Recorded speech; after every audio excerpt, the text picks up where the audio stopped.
Hello everyone, welcome to the Gyan Sagar classes.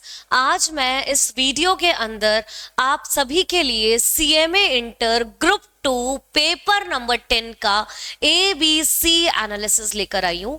ये video सभी बच्चों के लिए इम्पोर्टेंट रहने वाला है जो कि जून 2025 में एग्जाम देने वाले हैं। तो हम एनालाइज करेंगे कि what is the category of A, B and C of company accounts और कॉर्पोरेट अकाउंटिंग। तो स्टार्ट करते हैं हमारा एनालिसिस। सबसे पहले कॉर्पोरेट अकाउंटिंग का जो वेटेज रहने वाला है वो हमारे एग्जाम में 50 मार्क्स का वेटेज रहने वाला है और 50 मार्क्स आपकी ऑडिटिंग में रहने वाला है। तो हम लोगों ने लास्ट के जो 10 अटेम्प्ट्स के जो पेपर हैं उसको एनालाइज करके हम लोगों ने ए कैटेगरी, बी कैटेगरी और सी कैटेगरी में चैप्टर्स को डिवाइड करा है। तो सबसे पहला चैप्टर जो रखा है accounting for shares and debentures. अगर आप इसके लास्ट अटेम्प्ट की बात करें, लास्ट 10 अटेम्प्ट में हर बार इस चैप्टर में से क्वेश्चंस पूछा गया है और ऑन एन एवरेज ये जो चैप्टर है पूरा का पूरा कवर करेगा 12 मार्क्स। ये ऑन एन एवरेज है, ये +5 भी हो सकता है और -5 भी हो सकता है। लेकिन अगर पास्ट ट्रेंड की आप बात करेंगे तो हर बार इसमें से क्वेश्चन आया है, दैट इज 14 नंबर का क्वेश्चन। लास्ट 3 अटेम्प्ट में तो हर बार ही 14 नंबर का क्वेश्चन आया है। तो ये चैप्टर आप लोगों के लिए बहुत ही ज्यादा इंपॉर्टेंट रहने वाला है।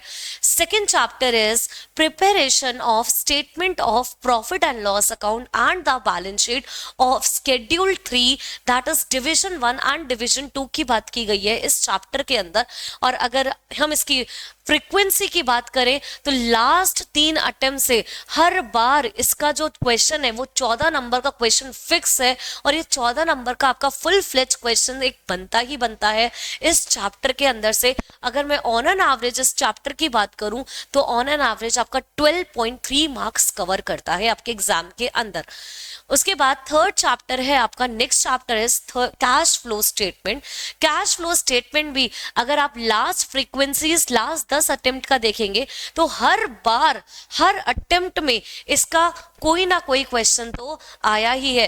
पहले जून अगर 2018 में बात करें तो 8 नंबर का था, दिसंबर 2022 और दिसंबर 2021 की बात करें तो 13 मार्क्स का क्वेश्चन भी था और लास्ट 3 अटेम्प्ट से रेगुलरली कॉन्स्टेंटली आपके 7 मार्क्स के क्वेश्चन तो बन ही रहा है। तो इसमें से भी क्वेश्चन आने की प्रोबेबिलिटी बहुत ही ज्यादा आपकी हाई रहती है कैश फ्लो स्टेटमेंट के अंदर।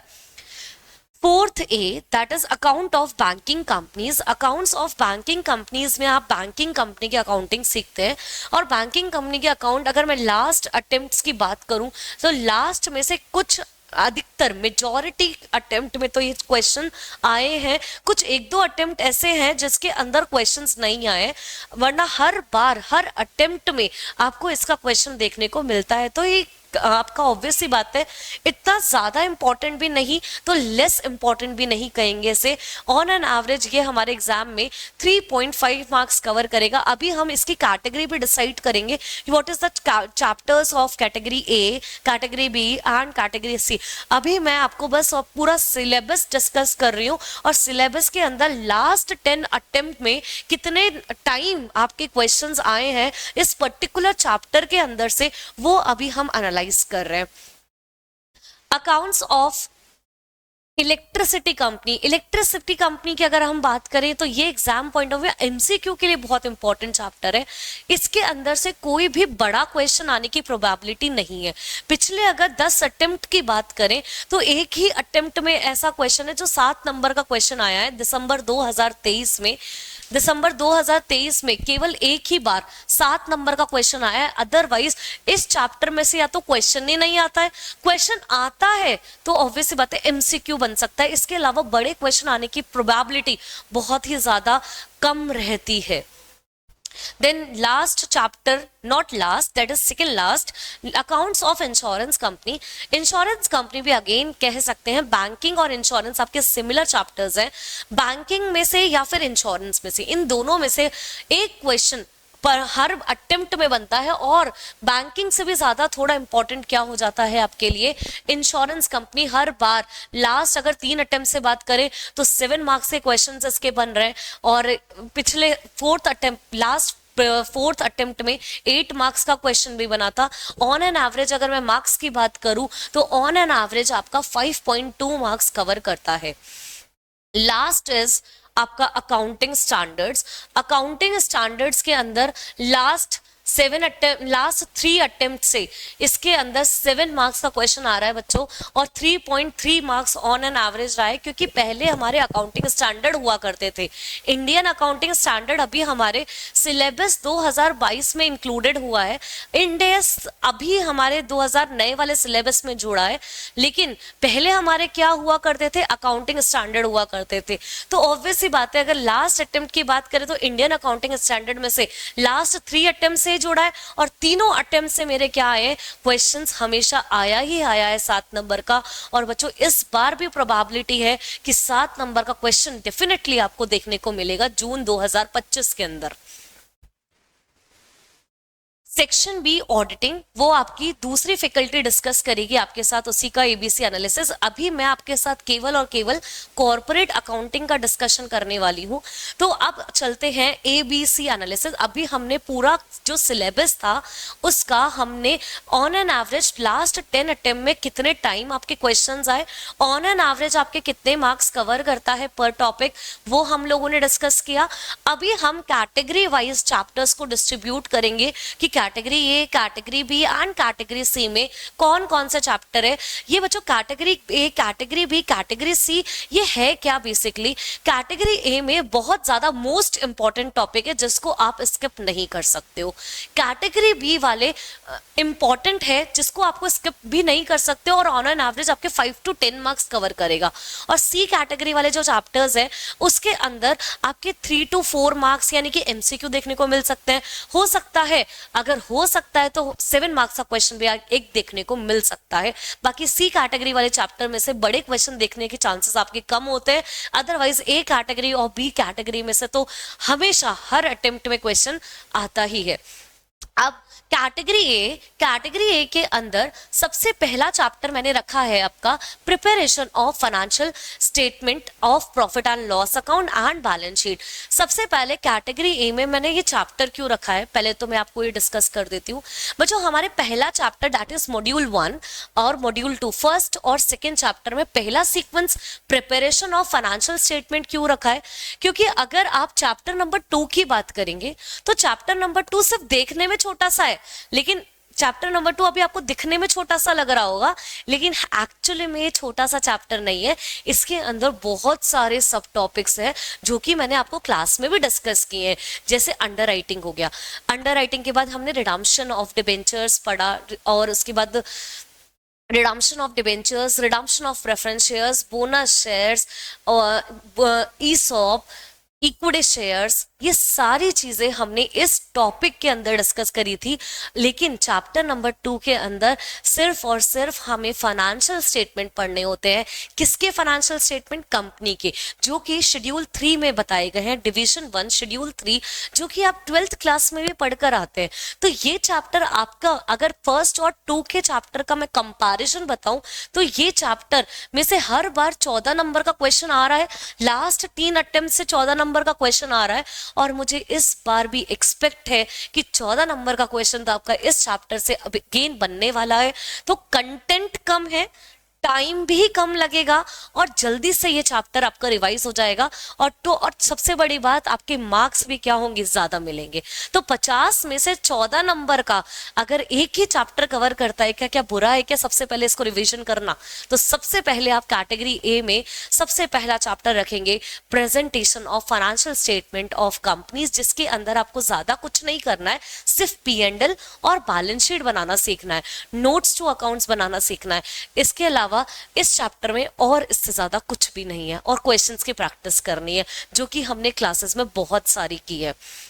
उसके बाद चैप्टर नंबर 2 में accounting for shares and debentures, अगर पर्टिकुलरली ये पूरा का पूरा टॉपिक बहुत बड़ा है, इसके अंदर बहुत सारे सब टॉपिक्स हैं, अगर मैं इसके अंदर सब टॉपिक में भी इंपॉर्टेंट कैटेगरी की बात करें तो इसके अंदर सबसे पहले जो आपको रिवाइज करना है वो under writing of shares and debentures करना है। Under writing of shares and debentures यानी कि अंडर राइटिंग ऑफ सिक्योरिटीज।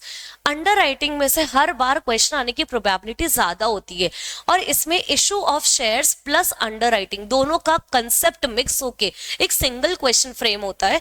तो इसीलिए सबसे पहले मैं आपको एडवाइस करूंगी कि पहले आप अंडर राइटिंग करें, देन उसके बाद आप redemption of preference shares, bonus, redemption of preference shares, bonus issue, buyback, ये तीनों चैप्टर एक ही साथ रिवाइज होते हैं, एक ही कैटेगरी के चैप्टर है, एक ही सोच पे चलने वाले चैप्टर्स हैं, तो एक ही बार में आप इन तीनों को रिवाइज कर सकते हैं। देन एक और नया टॉपिक है that is employ stock option plan. बच्चों ये 2022 सिलेबस में आपका नया एड ऑन हुआ है। पहले अगर 2016 सिलेबस की बात करें तो उसमें ये टॉपिक नहीं हुआ करता था, तो और अभी तक इस टॉपिक का क्वेश्चन भी नहीं आया है, तो हो सकता है, एक्सपेक्ट कर रही हूं मैं कि इस बार ईसॉप बोले तो एम्प्लॉय स्टॉक ऑप्शन प्लान, इससे क्वेश्चन आने की आपकी प्रोबेबिलिटी हो और 7 नंबर का क्वेश्चन शायद हो सकता है इस बार आपको देखने को मिल जाए। देन उसके बाद आपका redemption of debentures, again redemption of debentures भी बहुत ही ज्यादा इंपॉर्टेंट है। और लास्ट अटेम्प्ट की अगर बात करें, अगर मैं दिसंबर 2024 की बात करूं तो डीआरआर और डीआरआई का क्वेश्चन आया था, तो हो सकता है इस बार ओपन मार्केट का क्वेश्चन भी आ जाए, तो कुछ भी हो सकता है बच्चों, हमें पूरा रिडम्पशन ढंग से रिवाइज करके जाना है। तो ये थे आपके कैटेगरी ए के चैप्टर्स इस पर्टिकुलर टॉपिक के अंदर, तो ये टॉपिक्स तो आपको मिस नहीं करने हैं। देन उसके बाद cash flow statement. Cash flow statement भी बहुत ही आसान सा टॉपिक है, इसके अंदर आपको 2 ही मेथड्स के हिसाब से कैश फ्लो बनाना होता है, दैट इज डायरेक्ट और इनडायरेक्ट। और मोस्ट चांसेस अभी जो ट्रेंड में जो बन रहा है वो डायरेक्ट मेथड बन रहा है। डायरेक्ट मेथड मतलब इनडायरेक्ट मेथड से अब आपके क्वेश्चन पहले आते थे, अब अगर लास्ट बात करें तो डायरेक्ट मेथड से क्वेश्चन ज्यादा आने की प्रोबेबिलिटी रहती है, तो हो सकता है इस बार भी आपको डायरेक्ट मेथड से कैश फ्लो स्टेटमेंट वाला क्वेश्चन देखने को मिले। ये था आपका कैटेगरी ए के 3 chapters, first, second and third. अब चलते हैं कैटेगरी बी पे। कैटेगरी बी में आपका केवल और केवल एक ही चैप्टर मैंने रखा है, that is accounts of insurance companies. Again बच्चों अभी मैंने आपको लास्ट 10 अटेम्प्ट का जब इस चैप्टर के बारे में दिखाया था, हर अटेम्प्ट में इसमें से क्वेश्चन आ रहे हैं। इनफैक्ट बैंकिंग की अगर आप बात करेंगे तो बैंकिंग में लास्ट 2-3 अटेम्प्ट में क्वेश्चन नहीं आए थे, फिर भी अगर लास्ट 3-4 अटेम्प्ट की बात करें तो आ रहे थे, और इस चैप्टर के अंदर से भी आता ही है। यानी कि आपको एक क्वेश्चन है, क्वेश्चन नंबर 4 आपको ये देखने को मिलेगा जिसके अंदर आपको एक क्वेश्चन 7 नंबर का तो बैंकिंग का देखने को मिल सकता है और एक क्वेश्चन आपको इंश्योरेंस का देखने को मिल सकता है। इलेक्ट्रिसिटी कभी देखने को नहीं मिलने वाला है आपको 7 नंबर में, क्योंकि वो 7 नंबर का चैप्टर है भी नहीं और लेस इंपॉर्टेंट है। अगर आप लास्ट टाइम पे भी रिवीजन करेंगे तो चल जाएगा, क्योंकि उसमें से केवल और केवल एमसीक्यू आने के चांसेस ज्यादा होते हैं। तो अकाउंट्स ऑफ इंश्योरेंस कंपनी, इसके अंदर जब मैंने आपको डिस्कस किया था तो लाइफ इंश्योरेंस वाला जो पार्ट है वो सबसे ज्यादा इंपॉर्टेंट है। उसके अंदर वैल्यूएशन बैलेंस शीट बहुत ज्यादा इंपॉर्टेंट है, प्रीमियम कंप्यूट करना, क्लेम निकालना, पीएनएल, रेवेन्यू, ये सारी चीजें आपकी क्या है लाइफ इंश्योरेंस की बहुत ही ज्यादा इंपॉर्टेंट है। लास्ट अटेम्प्ट में भी इसमें से क्वेश्चन आया था जिसमें अगर कुछ ओमिट हो जाता है तो आफ्टर ओमिशन आपका लाइफ इंश्योरेंस फंड क्या रहेगा वो कंप्यूट करना था, तो वो भी लास्ट अटेम्प्ट का ही क्वेश्चन था। हो सकता है इस बार आपका वैल्यूएशन बैलेंस शीट का क्वेश्चन आ जाए। तो again accounts of life insurance company is very important chapter. Category B chapter, category A और कैटेगरी बी, तो ये तो आपको करना ही करना है, इसमें तो कोई इफ एंड बट नहीं है, यानी कि ये रिवीजन आपको करने ही है। तो 4 चैप्टर अभी हमने कैटेगरी ए और कैटेगरी बी के डिस्कस किए।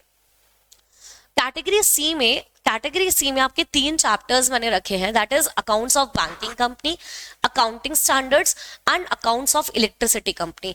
बच्चों अकाउंट्स ऑफ इलेक्ट्रिसिटी कंपनीज के अंदर आपको केवल और केवल एमसीक्यू देखने को मिल सकता है। अगेन मैं बार बार कह रही हूँ 7 मार्क्स के बड़े क्वेश्चंस आपको देखने को नहीं मिलेंगे।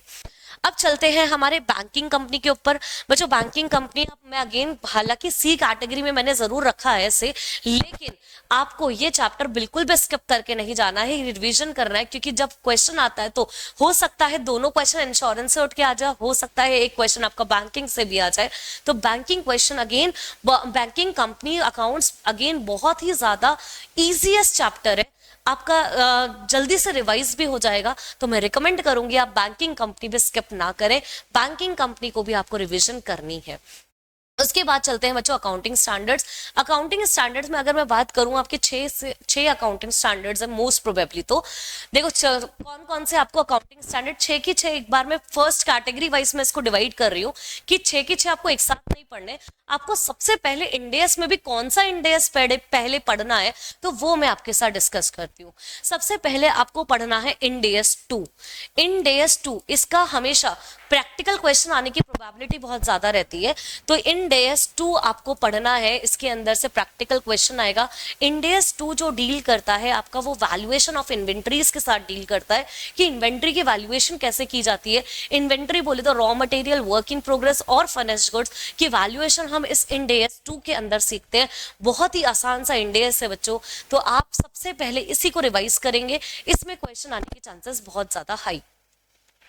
And second Ind AS is Ind AS 19। Ind AS 19 भी आपके प्रैक्टिकल क्वेश्चन आएगा, और प्रैक्टिकल क्वेश्चन भी बहुत ही ज्यादा आसान होते हैं ये। Ind AS 19 जो कि डील करता है आपके एम्प्लॉय बेनिफिट से। एम्प्लॉय बेनिफिट मैंने आपको 4 पार्ट्स में डिवाइड करके पढ़ाया था क्लास में, तो बहुत ही ज्यादा इंपॉर्टेंट है Ind AS 19। Third is Ind AS 33। Ind AS 33 that is earning per share.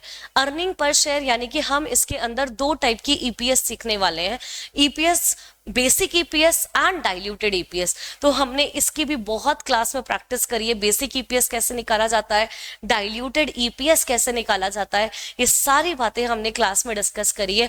अगर हम Ind AS जब रिवाइज करने बैठ रहे हैं तो सबसे पहले आपको ये 3 Ind AS तो कंप्लीट करनी ही है। उसके बाद अगर आपको करना है तो आप Ind AS 10 कर सकते हैं, और Ind AS 10 भी बहुत ही छोटा सा Ind AS है, जिसके अंदर आपको ये आइडेंटिफाई करना होता है कि कौन से इवेंट्स आपके एडजस्टिंग इवेंट है और कौन से इवेंट्स आपके नॉन एडजस्टिंग इवेंट है, और उन्हीं के बेसिस पे इसके अंदर से प्रैक्टिकल क्वेश्चन नहीं आता है, लेकिन थ्योरी क्वेश्चंस, इसके थ्योरी क्वेश्चंस ही आते हैं। तो ये पूरा का पूरा जो है आपका Ind AS 10 जो कि आपका थ्योरेटिकल रहने वाला है। उसके बाद 5th कैटेगरी पे आप रिवीजन कर सकते हैं Ind AS 37। Ind AS 37 जो है, Ind AS 37 जो है वो है आपका प्रोविजंस, कंटिंजेंट असेट और कंटिंजेंट लाइबिलिटी के बारे में बताया गया है। अगेन बच्चों ये लेस इंपॉर्टेंट, इसमें से कभी बड़ा क्वेश्चन आया नहीं है और ना ही एक्सपेक्ट है कि बड़ा क्वेश्चन आने के चांसेस है।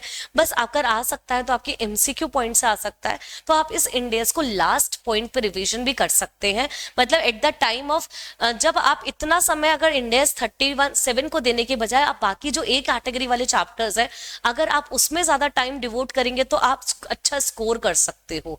Ind AS 37 के बाद अगर आपके पास फिर भी अगर आपका मन है तो आप क्या कर सकते हो, Ind AS 1 कर सकते हो। Ind AS 1 जो कि आपके डिवीजन 2 के फाइनेंशियल स्टेटमेंट्स को डील करता है। पहले लेकिन सीक्वेंस क्या रखना है, सीक्वेंस जैसे मैंने यहाँ बताया है उसी सीक्वेंस में आपको Ind AS 1 का Ind AS का रिवीजन करना है। अगर आप इस सीक्वेंस के साथ करेंगे, अगर मान लीजिए आपके पास लास्ट मोमेंट पे समय नहीं बचता है और अगर लगता है कि हमसे नहीं हो पा रहा है time because of shortage of time, तो आप लास्ट में आप इस Ind AS को भी लास्ट मोमेंट के लिए छोड़ सकते हैं। पहले लेकिन आपको Ind AS 2, Ind AS 19 and Ind AS 33 ये सारे Ind AS आपको कंप्लीट करने हैं, क्योंकि इसमें से आपको डेफिनेटली प्रैक्टिकल क्वेश्चन देखने को मिलेगा। तो ये था बच्चों हमारा आज का एनालिसिस वीडियो, और आई थिंक ये वीडियो आप सभी के लिए फ्रूटफुल रहे। सो ऑल द बेस्ट बच्चों जून 2025 के एग्जाम के लिए।